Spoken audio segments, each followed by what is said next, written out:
What is up YouTube, and welcome to this Suicide Squad video.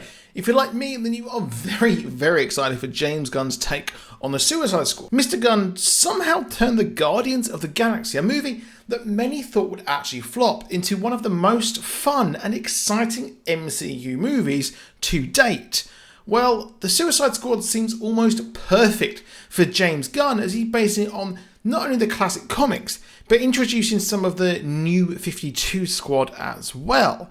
He can make this over the top, have fun, and also have heart, just like he did with the ragtag bunch of Guardians in the Guardians of the Galaxy. With characters such as Polka Dot Man, played by career comic book movie artist David Dastmalchian, and Weasel, who is a nightmare fuel character who is mocapped by his brother Sean Gunn. This is very much going to be a James Gunn crazy movie for us here, which I'm sure many of us DC fans are all super excited about. I'm just excited to see your boy John Cena in a major motion picture once more.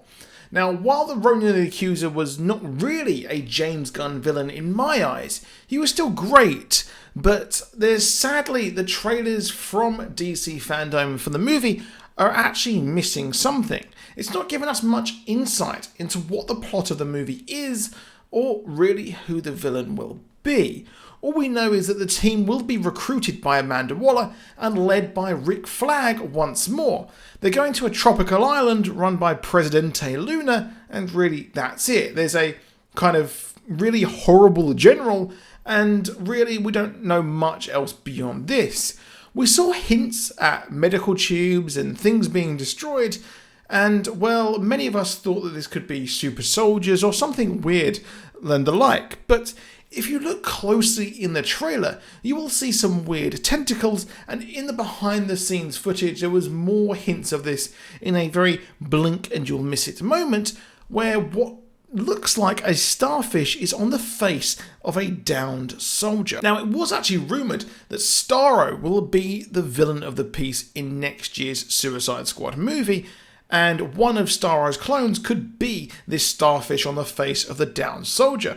Starro would very much fit with James Gunn's history of movies, such as Slither, and also Nathan Fillion is in that as well, so he's also in this movie as well.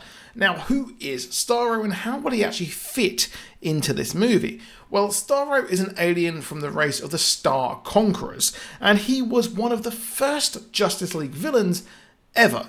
Now, Starro attaches clones of itself to people's faces and controls them. This is basically what's happening here with the soldier. He's being attacked and subsequently mind-controlled. Starro's intent is to actually take over the world and the wider universe. He wants to take over planets and just conquer them. Starro took over the minds of the Justice League in a battle, as he's also taken over 3 starfish, and that's kind of where we get that Starro look from. Starro wanted to set off a nuclear bomb and absorb its radiation, but was defeated by the Justice League, thank God.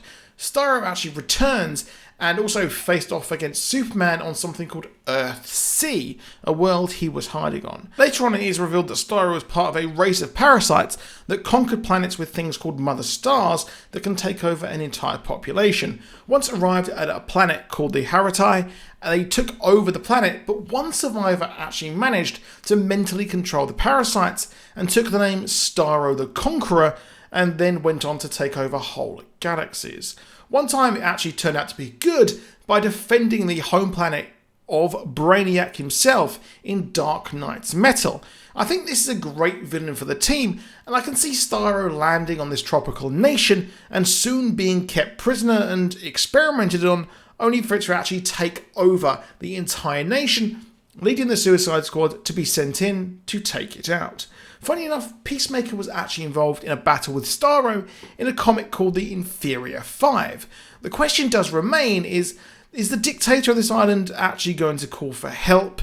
And is it a secret US ally? I do actually think so, and that's how the squad gets sent in. It is a disavowed mission, as they are helping a secret actually dictatorship that are a secret US ally, and Rick Flag, no doubt, has secret orders to take a piece of Starro so Amanda Waller and the US can use it for their own nefarious gains. Starro, like I said, is the perfect villain as it straddles the border of being campy for James Gunn, but also absolutely terrifying as it can take over anyone and have its own army within minutes. It was also recently featured in a DC Rebirth Justice League storyline as well, so go and check that out if you're interested in more. But let me know what you think in the comments. Are you excited for Starro? What villains do you want in subsequent movies? And please do hit that subscribe with notifications on, as tomorrow, or at least I'm hoping tomorrow, we will get our New Mutants Ending Explained and breakdown video for you as well. So stick around for that tomorrow. Do hit a like on this if you like the content, and I'll see you soon, and goodbye.